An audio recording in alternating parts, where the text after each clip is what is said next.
Good morning students. हम लोगों ने कल पढ़ा था एबव और बिलो के बारे में, जिसमें हम लोगों ने आपको बताया था कि सब्जियां जो है कुछ ज़मीन के नीचे उगती है और कुछ ज़मीन के ऊपर उगती है। जैसे कैरोट, पोटैटो, ऑनियन, ये सब जो है सो ज़मीन के नीचे उगती है। पम्पकिन, ब्रिंजल, ये जो है सो ज़मीन के ऊपर उगती है। इसी से रिलेटेड आज हम लोग जो है एक स्टोरी पढ़ेंगे। Mulla Nasruddin was very happy. Mulla Nasruddin बहुत खुश था। The king had allowed to him to use some land to grow crops. राजा जो था उसको कुछ ज़मीन दिया था अनाज उपजाने के लिए। Now this land had given him a good crops, जिससे वह उस ज़मीन से उसे अच्छी अनाज उपज हुई। He had sold the crops and made a profit. जिस अनाज को बेचकर उसने अच्छा लाभ कमाया था। But someone else was not happy. But कोई एक उससे खुश नहीं था। A courtier at the king's place was jealous. एक राजा के दरबारी जो मुल्ला नसरुद्दीन से ईर्ष्यालु था। Nasruddin has a lot of money now, why should he have all that money, he thought to himself. वह अपने आप में सोच रहा था कि नसरुद्दीन के पास इतना पैसा है, उसे इतना पैसा क्यों चाहिए। After all the land belongs to the king, जबकि यह जमीन तो राजा का है। The jealous courtier went to the king. ईर्ष्यालु दरबारी जो है सो राजा के दरबार में गया।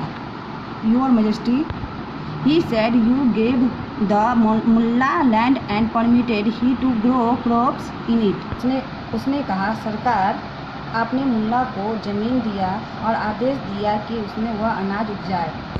It is now time to sow the new crop. अब नए अनाज बोने का समय हो गया। Will you allow me to have half of what the Mulla grows this year. क्या आप मुझे इस साल मुल्ला के द्वारा उपजाए हुए अनाज का आधा भाग देने की अनुमति देंगे। I have a large family and the money would be useful. मेरा फैमिली बड़ा है, इसलिए मेरे लिए यह उपयोगी होगा। The king ordered Nasruddin to give half of his crops to the courtiers. राजा ने ऑर्डर दिया नसरुद्दीन को कि तुम अपने अनाज का आधा हिस्सा दरबारी को दे देना। Nasruddin went to the king. Nasruddin राजा के पास गया। योर मैजेस्टी, ही सेड, उसने कहा, सरकार, which portion crop to courtier, which portion of the crops does your courtier wants. दरबारी अनाज का कौन सा भाग लेना चाहता है। Does he want the part that grow above the ground. क्या वह ऊपर उपजा हुआ अनाज का ऊपर का भाग लेना चाहता है। और does he want the part that grows below the ground. क्या यह उपजे हुए अनाज का नीचे का भाग लेना चाहता है। The courtier who was standing near by immediately replied. दरबारी जो बगल में खड़ा था वह तुरंत जवाब दिया, I will take the part that grows above the ground. मैं उपजे हुए अनाज का ऊपर का भाग लेना चाहूँगा। The next crops was also a good ones. The courtier asked Nasruddin for his share. इस साल भी अच्छा अनाज हुआ था और दरबारी नसरुद्दीन से अपने शेयर के लिए बोला। नसरुद्दीन ने कहा, your share is in the barn at the back. तुम्हारा शेयर पीछे खलियान में है। The courtier hurried to the barn. तुरंत दरबारी खलियान में पहुंचा। In a few moments he came back. और दरबारी कुछ ही देर में वापस आया। He was very angry. वह बहुत गुस्सा था। What is the meaning of this. इसका मतलब क्या है। There are only some useless leaves in the बार्न।